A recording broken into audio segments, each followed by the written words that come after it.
Right, back again. We've removed the distributor core pack all-in-one dizzy there. Engine doesn't look too bad.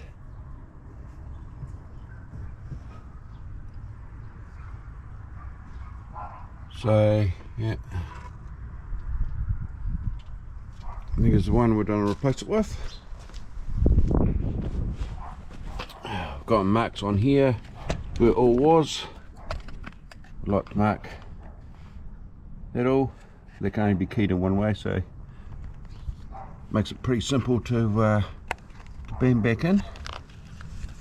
But that's it there, full of oil, and it's got a core pack, and the I don't think it's got points. I think it's got like a laser, and it's got a little wheel that turns around and brakes it or something to make it spark.